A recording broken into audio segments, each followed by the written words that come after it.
하나님께서 이 말씀을 주셨습니다. 사명을 위한 삶. 하나님께서 우리 각자에게 사명을 주셨습니다. 그래서 그것은 태어나면서부터 우리 인간이 살아가는 목적이라고 볼 수 있는데, 우리는 모두가 해야 할 일이 있는 사람입니다. 근데 이걸 하나님 안에서 발견하지 못하면 우리가 해야 할 일은 생존인 거죠. 그래서 먹고 마시고 돈 벌고 어쨌거나 건강하게 잘 먹고 사는 것. 이것이 우리 대부분의 인생의 삶의 목적인 건데, 하나님을 믿게 되면 이 목적이 달라집니다. 본래는 우리가 생존인 건데, 그냥 일단 살아남는 것이 우리가 목적인 건데, 하나님을 만나게 되면 하나님이 시키시는 일이 무엇인가, 그 일들을 해야 한다. 이것이 우리의 삶의 목적이 되는 것입니다.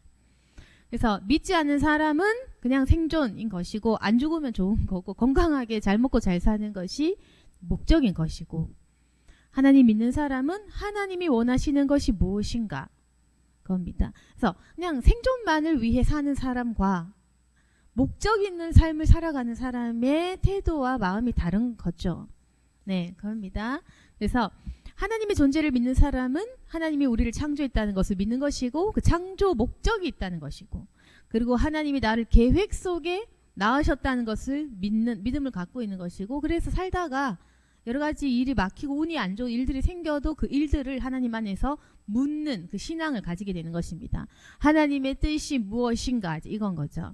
그래서 잘 될 때도 하나님의 뜻이 무엇인가, 못 될 때도 하나님 뜻이 무엇인가, 막힐 때 하나님의 뜻이 무엇인가, 나는 왜 태어났는가, 나는 무엇을 해야 하는가, 이것이 바로 하나님을 믿는 사람이 계속 품는 생각들입니다. 그래서 우리 인간이 품는 생각들을 통해서 하나님을 알아가게 된다. 의문과 질문, 궁금증이 많은 것이 좋은 거예요. 그래서 물론 아무 생각 없이 순종하는 것도 복이겠지만, 보다 하나님을 좀 적극적으로 구체적으로 하나님 알아가려면 여러 가지 질문들이 있는 게 좋습니다. 왜 잘 되는지, 왜 안 되는지, 왜 막혔는지, 왜 태어나는지, 왜 살아가는지, 무엇을 해야 할지, 어떤 것이 진리인지, 그것을 궁금해하는 사람 하나님을 알아가게 되는 겁니다. 궁금하고 질문하고 매사 어떤 일을 당할 때, 사물을 볼 때, 사람을 볼 때, 내 삶을 볼 때 계속해서 그 의미를 찾아가는 일을 하는 거죠. 결국 여러분, 이게 다 영적인 일을 말하는 겁니다. 육적인 것은 뭐냐면은 뭘 먹을까, 뭘 마실까, 뭘 입을까, 어떤 집을 살까, 어디서 잘까, 어떻게 돈을 벌까, 이게 육적인 생각인 거고, 방금 말한 건 영적이잖아요. 나는 왜 태어나는가, 무엇을 해야 하는가, 어떤 것이 의미가 있을까, 하나님은 나에게 무엇을 원하시는 것일까, 이런 것이 영적인 차원이라고 얘기하는 것입니다. 그래서 단순히 도덕적인 질문과 좀 다르고, 우리 영혼이 진정으로 원하는 바를 찾는 일인 거죠. 우리 영혼이 원하는 것은 정답이 있는데, 하나님을 찾는 일, 사랑하는 일, 그것이 우리 인간의 영혼이 진정으로 만족을 찾으려면 하나님을 딱 만나야 되거든요. 근데 우리가 지금 하나님을 만나고 있는 것도 아니고 안 만나고 있는 것도 아니고 굉장히 멀어져 있는 상태. 하나님은 존재하시고 계시지만, 그리고 항상 내 옆에 계시지만 언제나 우리가 하나님을 멀리하고 있다. 영적인 생각들을 해야 되는데 육적인 생각들, 돈에 매여서 하나님을 멀리하고 있는 이 상황인 것입니다. 그래서 우리가 이해하고 있지 못하는 것은, 분명히 성령이 내 안에 계신데 나 성령 받았나, 이런 이상한 말을 하는 분이 계시죠. 성령 받아놓고 예수 믿고 성령님 계신 걸 아는데 나 정말 성령 받은 거 맞을까? 이렇게 의문을 품는 이유는 뭐냐면은, 내 안에 성령이 계시고 성령님이 내 옆에 항상 임재해 계신데도 내가 성령님을 멀리하고 있으니까 나 자신을 볼 때 의문이 드는 것입니다. 네. 그래서 우리가 지금 성령 하나님과 동행하고 있는 중이지만 계속 내가 멀리하고 있기 때문에 그 성령님의 존재를 믿을 수가 없는 겁니다. 그래서 영적인 생각을 하게 되면 계속 하나님이 주신 일들이 무엇인가, 이렇게 하면서, 원래 사람은 자기가 자기 인생 계획하지 않습니까? 내가 오늘 뭐 할까, 내일 뭐 할까, 내년에 뭐 할까, 어떤 일을 하게 될까, 나는 언제 결혼할까, 언제 자식들을 이렇게 할까, 이제 내 계획이 있는 거죠. 근데 아까 얘기했다시피 하나님 중심적인 삶을 되면 하나님의 계획이 무엇일까, 이제 이렇게 되거든요. 이게 완전히 인생이 이제 뒤바뀌게 되는 그 관점의 차이인데, 본래는 우리는 나 뭐 하지? 이렇게 되는 거지 않습니까? 그리고 뭐 해야 하지? 이런 질문들을 푸는 거죠. 생각보다 제가 사람들 만나보니까 뭐 하고 살지 모르는 사람들이 굉장히 많더라고요. 어떻게 보면 직장 어디 잡지까지는 생각을 해내는데 직장 생활하고 나면 이제 뭐 하지? 이렇게 되더라고요. 결혼이 목표야. 결혼하고 나면 이제 뭐 하지? 이런 주부들도 많습니다. 계속 직장 다니면 좀 덜한데 집에서 놀고 있다 보면은 무직으로 있다 보면 나 뭐 하지? 이 생각이 굉장히 강해지거든요. 아무튼 그래서 어떤 목표가 있을 때 이제 다 좀 했다고 칩시다. 집 사고 직장 다니고 자식 결혼 다 시켰다 칩시다. 그럼 그때부터 또 뭐 하지? 뭐 하지? 이겁니다. 그래서 인간의 삶은 고통 아니면 뭐 하지? 이건 거예요. 고통당하는 사람은 나 뭐 하지? 이 생각까지 못 갑니다. 일단 힘들기 때문에 여유가 없거든요. 그래서 고통당한 사람은 아 힘들다. 아 힘들다. 힘들다는 생각이 머릿속에 꽉 차 있어서 나 뭐 하지까지는 못 가고요. 근데 고통의 수위가 좀 적은 일반인들은 뭐 하지? 이렇게 되는 겁니다. 물론 뭐 죄를 열심히 짓는 사람은 오늘도 놀고 내일도 놀고 모레도 놀자 이렇게 하는 죄 짓는 사람들은 아예 아무 생각 없는 사람도 많이 있고요. 아무튼 그래서 좀 생각하는 유형은 내가 무엇을 해야 될 것인가 잘 모르고 그냥 먹고 살면 그만인 것인가 이렇게 생각이 든다는 건데, 근데 하나님 믿으면은 하나님은 나에게 무엇을 원하실까 이 생각이 들어오면서 하나님의 계획이 궁금해지는 거죠. 하나님이 나를 왜 낳으셨고 나를 통해 무엇을 하실 것이고 하나님이 나를 어떻게 만들 건지가 궁금해지는 거죠. 그래서 하나님을 믿는 사람은 주님께 기도하게 됩니다. 그래서 주님께 기도하면서 하나님 제가 무엇을 할까요? 이런 의문을 갖게 되는 거죠. 하나님 제가 무엇을 할까요? 하나님 제가 무엇을 할 수 있습니까? 하나님 제가 무엇을 해드리면 되겠습니까? 나는 누구입니까? 나는 무엇을 위해 살아가야 합니까? 이것이 기도입니다. 아시겠죠? 기도라는 게 주시옵소서 주시옵소서 제발 주시옵소서 이건 좀 기복적인 약간 좀 주문같이 중언부언 하듯이 계속 바라는 기도인 건데, 물론 바라는 기도도 저도 하고 또 해야 될 때가 있겠지만 이건 너무 기본적인 기도고 실제로 고차원적인 기도는 아니고요. 아주 초보적인 기도인 거고, 초보적인 기도 말고 고차원적인 정상적인 기도는 저는 무엇을 해야 되겠습니까? 이제 이런 질문이 고차원적인 기도입니다. 그리고 그 고차원적인 기도 속에서 그 응답을 받은 사람은 고차원적인 일을 할 수 있는 거죠. 네, 그래서 그 응답을 못 들으면 저차원적인 동물같이 먹고 자고 먹고 놀고 죄짓고 이렇게 가는 거죠. 저차원적인 삶. 네. 머릿속에 질문도 없고 궁금증도 없고 그냥 생존을 위해 먹고 마시고 내가 누군지 뭐 하는지 모르고 저차원적으로 먹고 놀고 마시는 사람, 이런 사람은 각성하셔야 됩니다.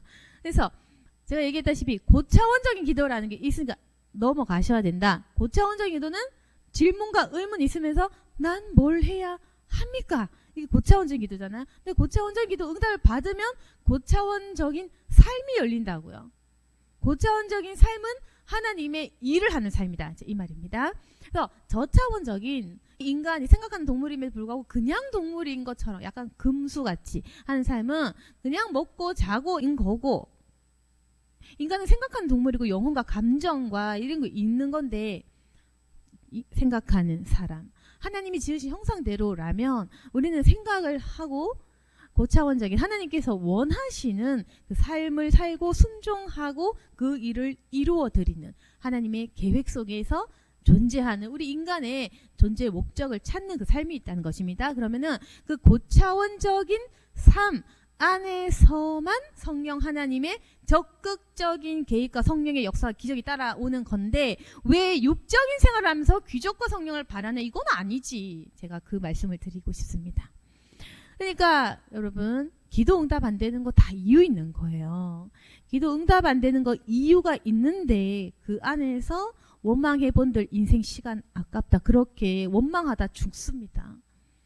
원망하다 죽을 수도 있습니다. 그러니까 이게 응답 안 되는 건 이유가 있다.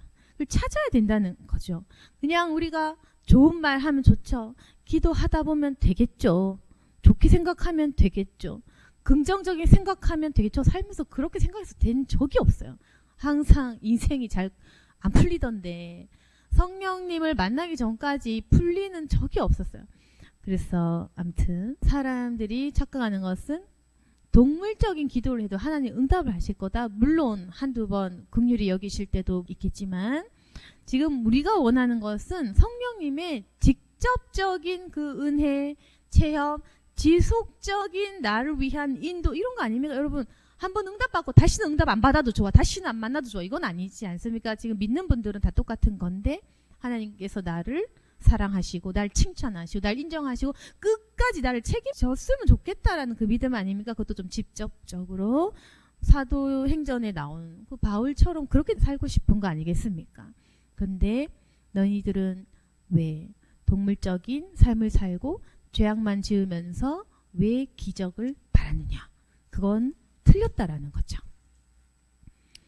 그래서 그럼 사도 바울 같이 고차원적인 그 생각과 마음가짐. 그러면 이제 바울이라는 사람은 성령 하나님을 딱 직접적으로 만났지 않습니까? 직접적으로 만났고 자신의 사명을 부여받았고 할 일들을 계시받았고 그 일을 하는 사람인 거죠. 그러면 이 사람 고차원적인 삶을 살게 되는데 그 고차원적인 삶의 모습은 어떤 모습이었냐면 22절에 보시면은 성령에 매여서 하나님 시킨 대로 예루살렘으로 가는데 거기서 무슨 일 당할지는 알지 못한대요. 무슨 일 당할지 알지 못한 인생이라는 겁니다.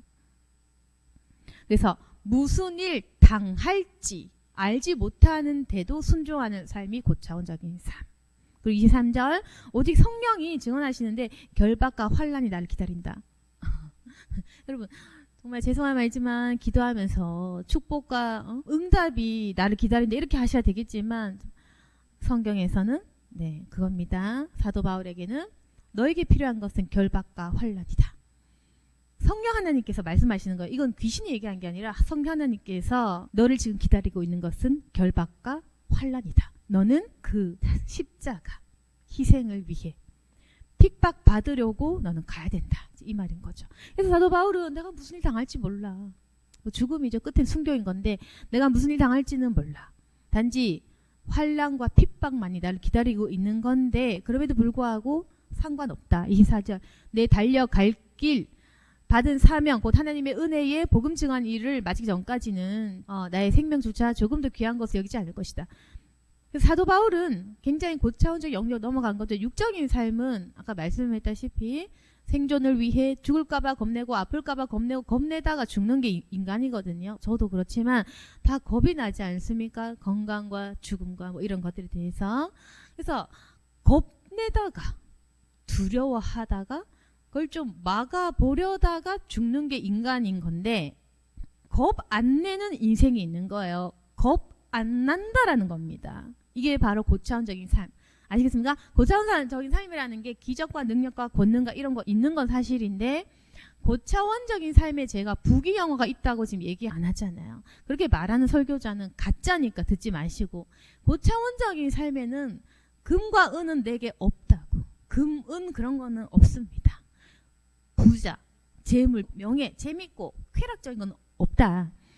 고차원적인 삶의 영역 넘어가시면은 무슨 일 당할지 몰라. 근데 성령님이 느낌 주시는 것은 넌 죽었어. 너는 결박과 환란이다. 근데 겁이 안 나. 이게 바로 고차원적인 삶을 살아가는 사람의 자세. 여러분은 고차원적인 삶을 사는 사람 한번 구경해 보셨나요? 겁 없고 사역할 때 결박과 환란만이 나를 기다리고 있다고 자신만만하게 얘기하고 근데 겁 안 나고 안 아깝고 내 생명 사명 수행하다 죽는 내 인생 안 아깝다고 얘기하는 분 본 적 있습니까? 저는 본 적은 없는 것 같지만 전부 먹고 사는 거에 네, 매여 있는 그런 분들밖에 본 적은 없는데 여러분이 그 사람이 되셔야 돼요. 그래서 요즘 사람들이 목사 안 믿어요. 왜냐면 이렇게 성경적으로 행하는 존경할 만한 그런 인간을 볼 수가 없거든요. 삶에서 말합니다. 말하는 거 말고. 그래서 이런 사람을 본 적이 없기 때문에 이거 사람들이 요즘에는 목사한테 기대도 안 해요. 기대 안 해. 기대를 하지가 않습니다. 그렇기 때문에 여러분도 살면서 별로 본 적 없을 거예요. 내가 안 봤으면 여러분도 못 보셨겠죠. 별로 본 적이 없을 건데 이런 사람이 되셔야 되는 겁니다. 고차원적인 사람, 무슨 일이 일어날지는 몰라.